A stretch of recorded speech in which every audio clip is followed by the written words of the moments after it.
Hi, I'm Tolu, Hi, I'm Paul. and here's how we got our keys. Come on in.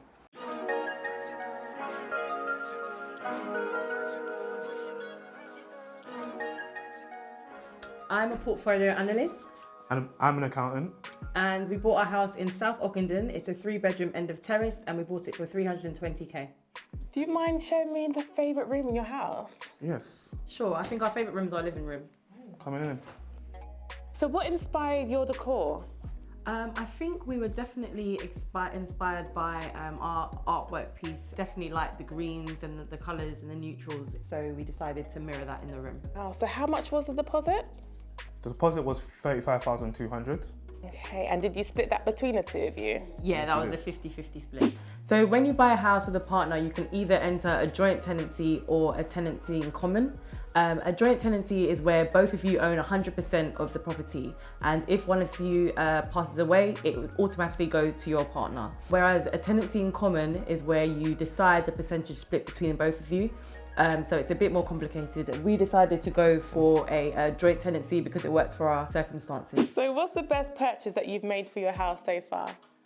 I think our best purchase is definitely this sofa. I was really particular about the type of sofa I wanted. I wanted it to be quite modern, really clean lines, and I wanted it to be lifted off the ground, so it created the illusion of space. So this is definitely my best purchase. For some reason, Paul, I feel like you don't agree. For me, it'll be the TV. So I wanted a TV that will fill up the wall and something that will give us a cinematic feeling, so feel like you're in a cinema. So I'll say the best purchase was a TV. I definitely feel that in this room, honestly. So who is the better cook? Definitely me, yeah, I'd say. I'm not gonna lie, it's definitely me. Yes. Okay, well, can I see the cook's kitchen then? Sure. Sure.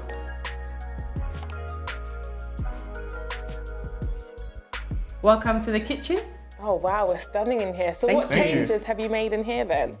So we changed all the flooring downstairs to luxury vinyl tile. We also removed, they had some tricolour tiles on the wall, so we got rid of those because it didn't really fit with our theme. And other than that, there was also a chimney breast here, which we had removed, and it's definitely opened up the space. So yeah, we love it. So it seems like you've made quite a few changes. How much did you spend on the project altogether? We spent around £42,000 on the project. And what do you prefer, new builds or project builds? We definitely prefer project builds. We did have a look at some new builds in the early stages of our house hunting. They were very small and very expensive, so it was definitely not a bit of us. And Paul, how much time do you spend in the kitchen then, seeing as Tolly's the better cook? I spent about, I'll say, 1 day a week in the kitchen, I'll say. Yeah. One We've day. got a a rota week. going got- on now, yeah. Oh, you actually have a rota? Yes, we do. Yeah. Oh wow, so what was the last thing you cooked then, Paul? I cooked a pilau rice with lemon pepper chicken, please. Yeah, it was good. It was good. good. No, I won't lie. It was good. Oh, you don't have to lie to me. So who's better at DIY then, between the two of you? Paul's definitely the handyman out of Yeah. both of us. He's built so many things in his house, and he does it really well, to be fair. Thank you. Okay, and can you show me one of the things that you've built then? Yeah, Okay, sure. Thank you. So one thing I built in this house is this console table. I got it from Wayfair. We really wanted to have like a focal point in this hallway. It's really big, and we liked the fact that we could have a lot of space. So we've added this mirror here and just this console table, just for a few decorative items. So what's the best thing about owning the house then? I'd say the freedom to do whatever we want. If we wanted to paint the walls orange tomorrow, we could. We don't have to ask anyone for permission. So what's the worst thing about owning a house then? Definitely the bills. Definitely bills. Definitely also. bills. And how much you spend on bills? We spend about £350 a month on bills and mortgage £1,200. The way we manage our finances is that we split our bills 50-50. Yeah. We have a joint account where we send a certain amount of money into it. All our household Household, bills and things like that come out of a joint Joint account, account, yeah. and then we both maintain our own separate accounts as well. So I can tell that you spent a lot of money on this place and it looks fantastic. How did you figure out how much to actually spend on the place? Is there a particular rule of thumb that you used? Yeah, so I've seen it floating around that you're supposed to spend no more than 10% of the value of the house on your renovation, and we went just over that, but I think it was definitely worth it. What's the most expensive purchase that you've made for your house so far? I think it's probably that sofa I showed you earlier, but other than that, I think our also bed was the a bit bed, expensive yeah. as well. Oh, can I see your bed? Or, well, that sounds a bit wrong. Can I see your bedroom actually? Yeah, Yes, sure. Come on. Welcome to the master bedroom. Can you tell me what about this bed was so expensive? To be honest, beds are just ridiculously expensive. So it was a divan base, and then we bought a Simba mattress, so it was a in the box mattress company. And what's your number one piece of advice for renovating your home? I'd say to know the scale of the projects that you're about to take on. We definitely could have gone without this renovation, and we just wanted to, make a few tweaks just to make it to our liking. But you have to know how big the renovation project you're about to take on is, because they can be very expensive and the costs rack up very quickly. Getting this house, we decided not to use a mortgage broker. We did try to use a mortgage broker, but we didn't find them helpful. And with the mortgage broker we tried, it was a free mortgage broker who kind of discouraged us from using a popular high street bank and kind of tried to convince us that we wouldn't be accepted. So we kind of went behind his back and applied anyway, and it went straight through. So we didn't find it helpful, but I think definitely there is some value in using a mortgage broker. Your house looks absolutely amazing, but is there anything else that you want to change at all? I think that I'd definitely like to add a bit more colour. It sometimes feels a bit plain in here, so I'd like to add some pops of colour, maybe on the wall, maybe a few, soft furnishings, just to make it pop a bit more. And what's one thing you wish you knew about buying a house before you did?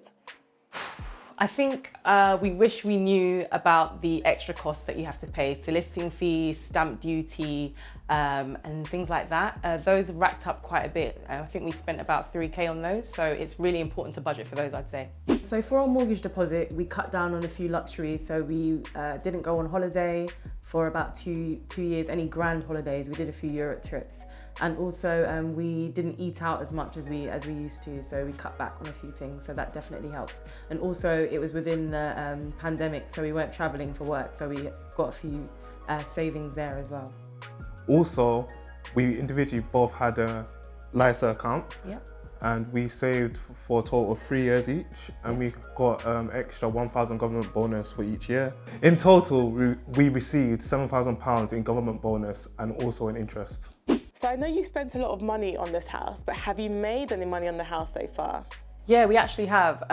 Periodically, we've been renting our second bedroom actually, so that brings in a good monthly income. So here's our spare bedroom. Tell me a bit more about this room. What changes have you made? So we built in this built-in wardrobe over here. We've also added a radiator in this room and all the other rooms. We've also built in the skirting board, and we also changed the flooring. So what's your number one piece of advice for couples buying together? I think it's really important to be transparent about your finances. You can't really have too many secrets between you two when it comes to money, since your finances are about to be joined in a big way. And what's your number one piece of advice for couples living together? I'd say to definitely have your own spaces within the house. It can be a bit claustrophobic sometimes, so if you've got your own space to just chill by yourself and you want some alone time, that definitely helps. So where's your space, Paul? So my space is over here. Let me take you to it. This is my study. So this is where I work when I'm working from home. You can see it's quite big. What I've changed here is we built in a radiator. We have skirting board inputted here. We also had flooring done. Do you have any particular plans for this room in the future? In the future, will probably be the baby's room. Yes. So Paul won't have it for too much longer, I don't think. Yeah. So enjoy it whilst you can. I haven't seen the bathroom, have I? No, I don't think you have. So I love this mirror. Does it have a story behind it? It does actually. When we first viewed this house, this bathroom had no storage and it had no mirror, and we definitely were big on having a mirror in here. So we wanted to make sure we got something that was really big and filled up the walls. So yeah, this is probably one of our favourite purchases. And what was the first thing you did after moving into this house? We popped a bottle of champagne. Yeah. So who's better at house chores? I'll say it's me. Yeah. But you'll say it's you. Yeah, I'd probably say it was me, but Paul might disagree. I disagree. And any regrets about buying a house at this stage in your life?